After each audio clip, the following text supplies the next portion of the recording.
இந்த வீடியோ பார்த்துருக்க எல்லாருக்குமே இந்த விஜய் அபிஷேக்கோட ஒரு ஸ்ட்ராங்கான வணக்கத்தை சொல்லிடுறேன். நம்ம டெய்லி ஒரு ஸ்டோரி சொல்லிட்டு இருக்கோம்ல. இன்னைக்கு எதை பத்தி பேச போறோம் அப்படின்னா, நான் என்ன பேசுறது, சோசியல் மீடியாக்குள்ள போனீங்க அப்படின்னா நீங்களே பார்க்கலாம். செங்கோட்டையன் தாவேக்காவில் இணைந்தார். இனிமேல் கோபிச்செட்டிப்பாளையம் செங்கோட்டையனுக்கு தான். இனிமேல் வந்து அதிமுகவால ஏந்திரிக்கவே முடியாது அப்படின்ற மாதிரி தான் போட்டு ட்ரோல் பண்ணிருக்கிறாங்க. ஆனா அது எல்லாத்தையுமே மாத்துற மாதிரி எடப்பாடி ஐயா நடத்தின இந்த பிரச்சாரம் வந்து ஒட்டுமொத்தமா எல்லாருமே உடைச்சிருச்சு அப்படின்னே சொல்லலாம். அதாவது கோபிச்செட்டிப்பாளையம் வந்து யாரோடது? செங்கோட்டையன் அவரோடதா இல்ல வந்து தாவேக்காவோடதா? அதிமுக அப்படின்ற மாதிரி, அதாவது கோபிச்செட்டிப்பாளையம் வந்து அதிமுகவோட தான், எந்த தனிநபரோட இடமும் கிடையாது அப்படின்றத நிரூபிக்கிறதுக்காக நடத்தின இந்த பிரச்சாரத்துல வந்து ஒரு பயங்கரமான கூட்டம் கூடி இருக்கு அப்படின்னு சொல்லலாம். அதாவது அதிமுக பவர் என்ன அப்படின்றத வந்து அவங்க நல்லாவே நிரூபிச்சிருக்காங்க.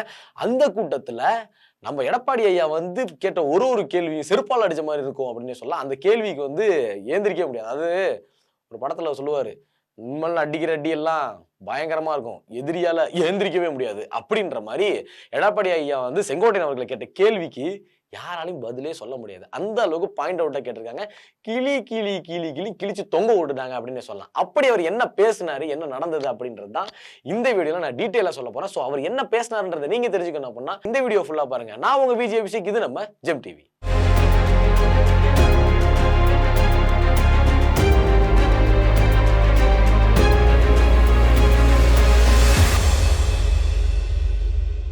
ஈரோடு புறநகர் மேற்கு மாவட்டத்துல கோபிச்செட்டிப்பாளையத்துல வந்து திருமால் நகர்ல வந்து இந்த ஒரு பிரச்சாரம் வந்து நடந்துச்சு. இது வரைக்குமே வந்து அங்க கூடின கூட்டத்தை விட இந்த கூட்டம் வந்து ஒரு பயங்கரமான கூட்டமா இருக்கும் அப்படின்னு சொல்லலாம். எதுக்காக இந்த இடத்துல குறிப்பா அந்த கூட்டம் நடந்துச்சு அப்படின்னு பாத்தீங்க அப்படின்னா, அதாவது நான் தான் சொன்னாங்கல்ல, இந்த மாதிரி வந்து இது வந்து இவரோட இடம், இது வந்து செங்கோட்டையன் அவரோட இடம், இந்த கோட்டை இவரோட கோட்டை, இது அங்க வந்து செங்கோட்டையன் அவர்கள் எதுவுமே பண்ண முடியாது அப்படின்ற மாதிரி நிறைய பேர் பேசிட்டு இருந்தாங்க. அதை வந்து உடச்சு எரியணும் அப்படிங்கிறதுக்காக தான் வந்து எடப்பாடி ஐயா வந்து அங்க போயிட்டு பிரச்சாரம் நான் பண்றேன், அங்க அவ்வளவுதான் நான் ஃபிக்ஸ் பண்ணியாச்சு, நான் நேரா வரேன் அப்படின்ற மாதிரி நேரா வந்து ஒரு பெரிய ஒரு பிரம்மாண்டத்தை காட்டிட்டாரு அப்படின்னே சொல்லலாம்.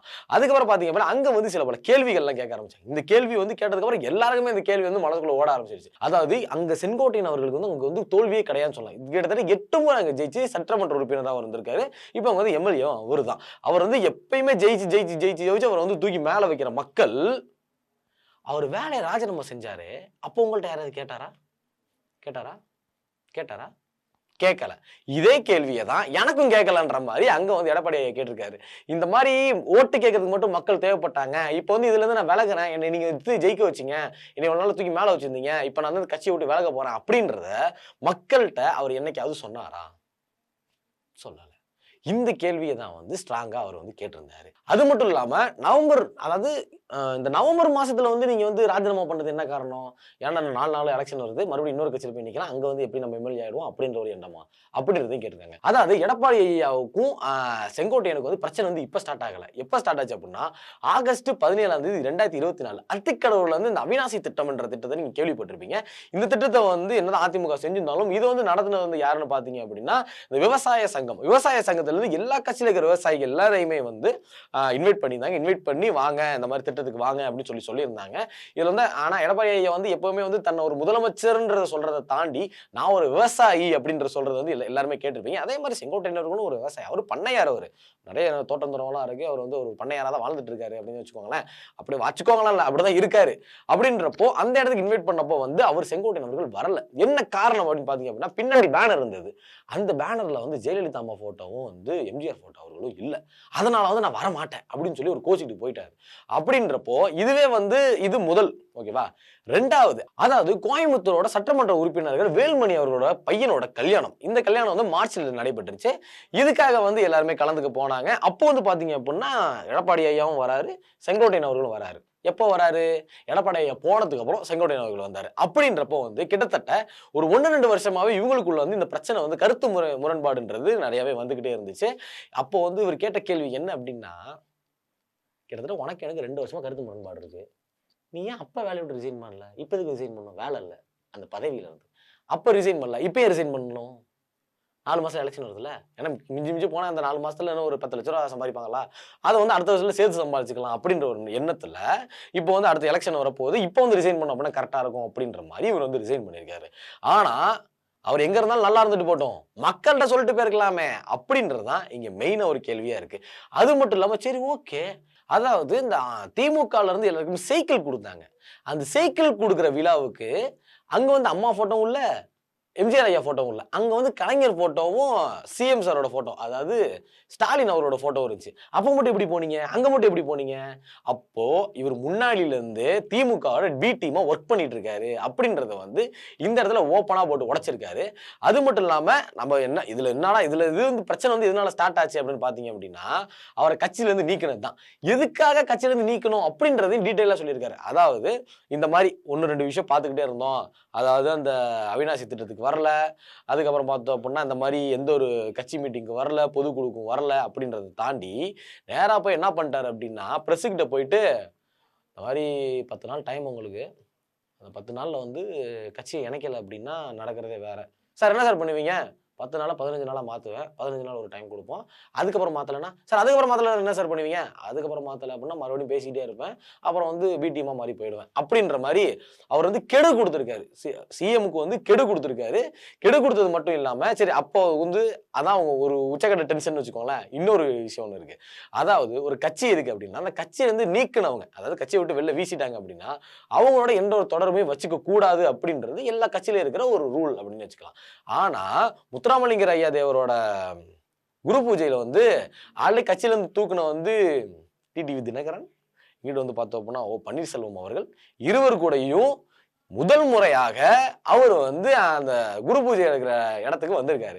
அப்போ எவ்வளவு காண்டா இருக்கும். ஏன்னா கட்சியில இருந்து நீக்கிறோடே நீ சுத்திக்கிட்டீங்க அப்படின்னா, அந்த அடிப்படை தொண்டர்ல இருந்து உன்னை தூக்குனேன் அப்படின்ற மாதிரி கட்சியில இருந்து டோட்டலா தூக்கி வீசி விட்டுட்டாங்க. அப்ப அந்த காண்டில வந்து நான் ரொம்ப கஷ்டப்படுறேன். நான் வந்து எப்படியாவது அண்ணா திமுகவை சேர்ப்பேன், எல்லாரையும் ஒண்ணு சேர்ப்பேன் அப்படின்னு சொல்லி நேரா போய் தாவேக்கால சேர்ந்துட்டாரு இல்லையா? ஆனா இப்படியெல்லாம் சொல்லிட்டு இப்ப தாவேக்கால இணையிறப்ப என்ன பண்ணிருக்காரு அப்படின்னா, பாக்கெட்ல வந்து அம்மா போட்டோ வச்சிருக்காரு. எதுக்காக அப்படின்னா சிம்பத்தி கிரியேட் பண்றதுக்கா, இல்ல வந்து உண்மையிலே அம்மா மேல கொண்ட பற்றான்னு தெரியல. அப்படி அம்மா மேல அவருக்கு உண்மையிலே பற்று இருந்தது அப்படின்னா, எதுக்கு கட்சியை விட்டு வெளில போணும்? கட்சியில இருந்தே ஏதாவது பண்ணிருக்கலாமே. எதுக்கு கட்சியை விட்டு வெளில போணும்? அப்படி இங்கேயே இருந்து ஏதாச்சும் பண்ணிருக்கலாம். அவர் அங்க சேர்ந்ததுக்கு அப்புறம் அங்க வேற சவுண்ட் கொஞ்சம் அதிகமாயிருச்சு. TVK, TVK, TV. அவர் வந்து அப்பதான் வந்து மீட்டிங் போட்டு பேசிட்டு இருக்காரு. அவர் பேசுறத எவனும் கேட்கவே இல்ல. TVK, TVK, TVK. என்ன பேசுறாருன்றத வந்து கேளுங்க. என்ன அப்படின்னா எல்லாருமே வந்து ஆச்சரியக்குறின்னு சொல்றதுக்கு மெயின் ரீசனே என்ன அப்படின்னா, இந்த மாதிரி கூட்டத்துல கத்துறதுனால தான் வந்து மெயின் ரீசனா சொல்றாங்க. இது வந்து நான் ட்ரோல் பண்றேன்னு நினைக்காதீங்க. உங்க நல்லதுக்காக நான் சொல்றேன். ஓகேவா? அது மட்டும் இல்லாம எடப்பாடி ஐயா என்ன சொன்னாரு அப்படின்னா, இப்போ வந்து கோபிச்செட்டிப்பாளையத்தை வந்துட்டு நீங்க ஜெயிக்க வச்சிட்டீங்க அப்படின்னா, எடப்பாடிய தொகுதியை விட இந்த தொகுதிக்கு என்னென்ன செய்யணுமோ அதெல்லாம் நான் பக்காவா செஞ்சிருவேன் அப்படின்னு அவர் சொல்லியிருக்காரு. ஏன்னா அதிமுக ஆட்சின்றது வந்து எப்படின்னா மக்களோட குறை என்னன்னு கேட்டு நிறைவேற்றுற ஆட்சியா தான் இருந்துச்சு. ஏன்னா உங்களுக்கு நல்லாவே தெரியும். அந்த மாதிரி தான் அந்த ஆட்சி எல்லாமே போயிட்டு இருந்தது. ஆனா எப்படி வந்து திமுக உள்ள வந்தாங்கன்றது தெரியல. ஆனா இத்தனை வருஷமா ஆண்ட வரைக்குமே மக்களோட அதாவது விவசாயிகளோட பிரச்சனையை வந்து அதிகமாவே கேட்டு தீர்த்திருக்காங்க அப்படின்னு சொல்லலாம். அது மட்டும் இல்லாம அதிமுக ஆட்சியில் இருக்கிற பெண்களுக்கு ஏகப்பட்ட சேஃப்டிஸ் இருந்துச்சு இல்லையா? அதை யாராலையும் மறுக்கவே முடியாது. அதுக்கப்புறம் என்ன சொல்லியிருந்தாரு அப்படின்னா, அந்த துண்டு மாறுனா வந்து கொள்கை மாறுமா, துண்டு மாறுனா வந்து ஆள் மாறுவாரா அப்படின்ற மாதிரி துண்டு மாத்தணும்னு நீங்க ஆளை மாத்துற மாதிரி மாத்தி பேசிட்டு இருக்கீங்க அப்படின்னு சொல்லியிருக்காரு. எதனால அப்படின்னா, அதாவது இவங்க வந்து தூய்மையான ஆட்சி கொடுப்போம், தாவேகாவோட சேர்ந்து தூய்மையான ஆட்சி கொடுப்போம் அப்படின்னு சொல்லியிருக்காரு. அப்போ வந்து எம்ஜிஆர் அவரோட ஆட்சி தூய்மையா இல்லையா? இல்ல ஜெயலலிதா அம்மாவோட ஆட்சி தூய்மையா இல்லையா? இல்ல நான் முதலமைச்சரா இருந்தா என் கூட நீங்க அமைச்சரா இருந்தீங்க, அப்ப தூய்மை இல்லையா? அப்படின்றது வந்து ஸ்ட்ராங்காவே கேட்டிருக்காரு. அப்ப தூய்மையா இல்ல அப்படின்னா, அப்ப நீங்க கட்சிக்குள்ள தானே இருந்தீங்க. தூய்மை இல்லாத கட்சியில நீங்க ஏன் இருந்தீங்க? அப்படின்ற மாதிரி எடப்பாடி ஐயா வந்து ஓப்பன் டாக்கா அடி அடின்னு அடிச்சிட்டாரு அப்படின்னு சொல்லலாம்.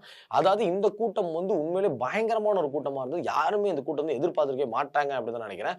அது மட்டும் இல்லாம அதிமுகக்குள்ள வந்து நிறைய உள்கட்சி பூசல் நடக்குது. அதிமுக ஜெயிக்காது அப்படின்னு நிறைய பேர் சொல்லிட்டு இருந்தாங்க. ஆனா இந்த கூட்டம் வந்து ஒரு கம்பேக் கூட்டமா இருக்கும். கண்டிப்பா ஆட்சியில உட்கார வைக்கிறது ஒரு கூட்டமா இருக்கும். அப்படின்ற மாதிரி தான் இந்த கூட்டம் வந்து அமைஞ்சிருக்கு. அதே மாதிரி என்ன சொல்லியிருக்காங்க அப்படின்னா, போட்டோ பாக்கெட்ல வச்சிருக்காரு அப்படின்றப்போ, உங்களுக்கு அடையாளம் கொடுத்தது அதிமுக, உங்களுக்கு பதவி கொடுத்தது அதிமுக. தயவு செஞ்சு துண்டு மாத்துனதுனால ஆள் மாத்தி பேசாதீங்க, துண்டு மாத்துனால கொள்கை மாத்தி பேசாதீங்க அப்படின்ற மாதிரி அடினால அடி சரியான அடி. அதாவது எப்படி சொல்றது அப்படின்னா, ஒரு வீடியோ ஒருத்தர் சொல்லியிருந்தாரு. அதாவது செங்கோட்டனை பதம் பார்த்த இபிஎஸ் அப்படின்ற மாதிரி அந்த நேத்து மீட்டிங்ல வந்து ஒரு எல்இடி டிஸ்பிளே போட்டு டிவி மாதிரி எல்இடி டிஸ்பிளே போட்டு அதுல வந்து பேசுறது எல்லாமே வச்சு ஒரு பயங்கரமான ஒரு ஸ்பீச் ஒன்று கொடுத்திருந்தாரு. அதுக்கப்புறம் எல்லாருக்குமே வந்து ஏடிஎம்கே மேல, அதாவது அதிமுக மேல ஒரு நம்பிக்கை வந்திருக்கும் அப்படின்னு தான் இந்த கூட்டத்தோட முடிவு சொல்லுது. அது மட்டும் இல்லாம இந்த என்னதான் உள்கட்சி பூசல் நடந்தாலுமே சரி, அந்த கட்சிக்குள்ள யார் யார் என்னென்ன இருக்கணுமோ பக்காவான ஒரு ரூட் மேப்போட போயிட்டு இருக்காங்க அப்படின்னு சொல்லலாம்.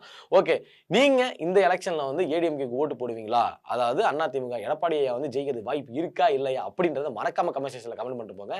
இந்த மாதிரியான இன்ஃபர்மேஷன்லாம் தெரிஞ்சுக்கணும் அப்படின்னா மறக்காம ஜெம் டிவியை சப்ஸ்கிரைப் பண்ணுங்க.